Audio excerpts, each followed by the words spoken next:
Hi my dear friends, నేను Simla. Welcome back to పర్మి studios. Friends, ఈరోజు స్పెషల్ వచ్చేసి వెజ్ ఫ్రైడ్ రైస్ మన ఇంట్లోనే సింపుల్గా ఎలా చేయాలో ఈ వీడియోలో చూపించేస్తా. Let's go. స్టవ్ ఆన్ చేసి కడాయి పెట్టుకొని ఆయిల్ పోసుకోవాలి. ఆయిల్ వేడైన తర్వాత సన్నగా తరిగిన వెల్లుల్లి వేయాలి. తర్వాత క్యారెట్ సన్నగా తరిగిన వేసుకోవాలి.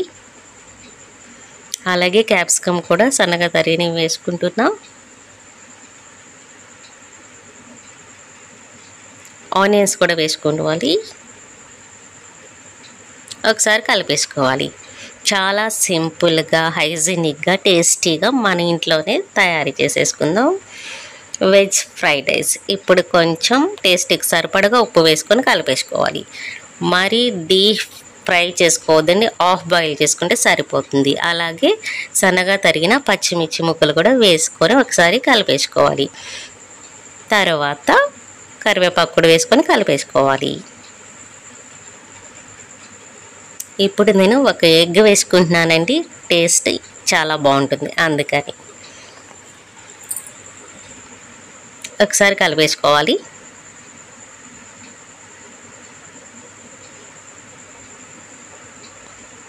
ఇప్పుడు కొంచెం కారం వేసుకోవాలి.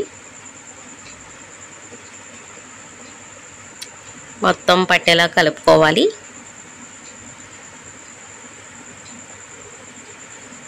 అలాగే ముందుగా బాయిల్ చేసి పెట్టుకున్న రైస్ వేసుకోవాలి.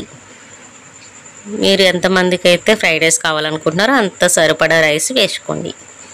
ఓకేనా? ఒకసారి ఇప్పుడు మొత్తం కలుపుకోవాలండి. రైస్ మొత్తం మంచిగా కలిపేసుకోవాలి. అలాగే కొంచెం సోయా సాస్ వేసుకుంటున్నాం.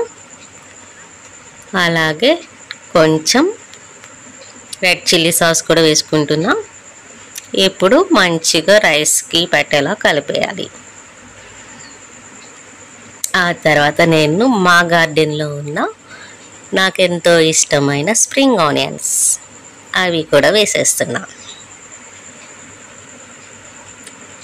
ఇప్పుడు మొత్తం మంచిగా కలిపేసుకోవాలి. అంతే, వేడి వేడిగా టేస్టీగా అదిరిపోయే రుచితో వెజ్ ఫ్రైడ్ రైస్ రెడీ అయిపోయింది. తప్పకుండా ట్రై చేయండి. Bye, take care.